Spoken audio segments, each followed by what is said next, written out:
לילה טוב, תודה שאת איתנו. שלום, לילה טוב. לילה טוב. בוא נתחיל בכובעך הדיפלומטי. ממה שאת אוספת, והאנשים והגורמים הרבים שאת בקשר איתם, מה המלחמה עם איראן עושה לנו בעולם? היינו מרוכזים בזה הרבה במלחמה עם עזה. איך זה כמובן הסלים, והתחילו לפני 7 באוקטובר, ואחר כך 7 באוקטובר, וכל מה שקרה מאז. עכשיו עם איראן, איזה מגמות את מזהה? תראה, קודם כל חשוב לי להגיד, לאורך השנתיים האחרונות עשיתי באמת אין ספור ראיונות, גם עם ערוצים מאוד קשים, Channel 4, CNN, אנשים מאוד מאוד לעומתיים, מאוד מאוד מהשמאל הקיצוני, עם ויכוחים שהגיעו לרמות מאוד מאוד גבוהות, ואפילו היום כשאני מתראיינת אצל אותם מראיינים קשוחים, קשה להם. הם יודעים שהם לא יכולים לעמוד לצד המשטר הפנאטי, הטרוריסטי הזה, שלא רק בעצם פורס את ידיו בכל העולם, אלא טובח באכזריות באנשים שלהם, והאמת, אני רואה אותם מנסים להעלות שאלות, אם זה החוקיות, ומנסים להתפלפל, ואתה יודע למה? כי פשוט נורא נורא כואב להם, שזה הנשיא טראמפ וראש הממשלה נתניהו, שמובילים בסוף את ההגנה הזו על האנושות כולה. זה המשמעות של המלחמה הזו, וזה מה שמדגדג להם, ואתה יודע מה? כיף לי לראות את זה. אבל איך אנחנו כן מנסים לעצור את הסחף שבאיזשהו מידה ממשיך למזער נזקים, בין אם הם באשמתנו, בין אם הם רובם המוחלט לא באשמתנו?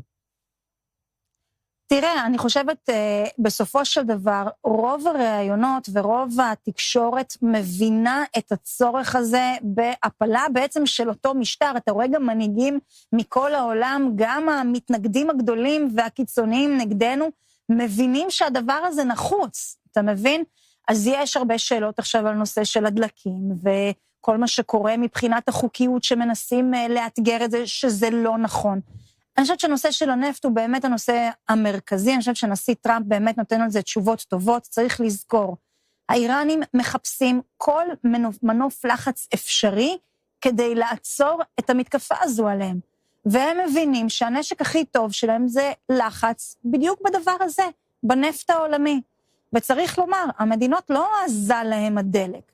תזכור שאותו נפט איראני, היו עליו סנקציות לפני כן, ורק 20% מהנפט העולמי עובר במיצרי הורמוז, כאשר הסעודים כבר משמשים את הצינורות שלהם דרך הים האדום, שמשם הם יכולים להעביר בערך 40% מהתוצרת שלהם. ולכן ההד התקשורתי האדיר הזה הוא בעיקר מנוף לחץ של האיראנים על האמריקאים כדי לנסות לעצור את זה. בואי נעבור קצת לפוליטיקה יותר קטנה אצלנו. בזמן מלחמה הכנסת ממשיכה לחוקק אלו חוקים שלא קשורים למלחמה, חלקם שנויים במחלוקת יותר, שנויים במחלוקת פחות. החוק שלא יחוקק, בוודאות, כך התבשרנו, זה חוק הגיוס, הפטור מגיוס, ההשתמטות, תקראי לזה איך שאת רוצה, את היית בצד הרבה יותר ניצי, פרו-גיוס, ועכשיו הממשלה שאת חברה בה פשוט אומרת, ביי, להתראות, לא. תראה, קודם כל באמת המאבק כדי לעצור את חוק הגיוס היה מאבק לא פשוט ששילמתי עליו גם מחירים. אבל אני פעם אחר פעם, גם אצלכם, הבהרתי, חוק הגיוס לא יעבור. היו איתי יחד עוד 6 חברים מתוך הקואליציה. אבל זה לא שרצים לבקום עכשיו. שאני הבהרתי לכולם, תראה, רגע, קודם כל, החוק שרצו להעביר הוא חוק שכנראה לא היה מגייס את החרדים, אוקיי? אנחנו רק היינו יודעים עוד איזה 2.5 אם הוא גייס ולו חרדי אחד. זה בכלל הפתיחה שלו. אם אתה מסתכל על החודשים האחרונים, בלי חוק גיוס, עם התנגדות הרבנים, עם הבטחות שחכו, עוד מעט אנחנו נפתור לכם ותוכלו להשתמט, עדיין היו שיאי גיוס בבקו"ם.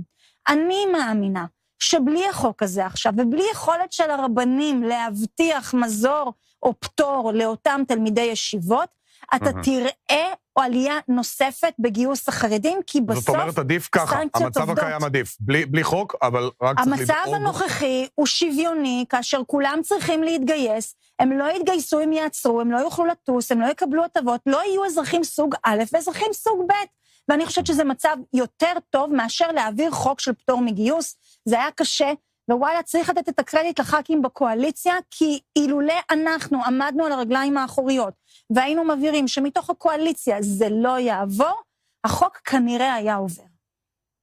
מבחינה אישית, קראתי שאת אומרת שלא תחזרי לליכוד, הבחירות לכל המאוחר באוקטובר, מה את מתכננת? אם את מתכננת?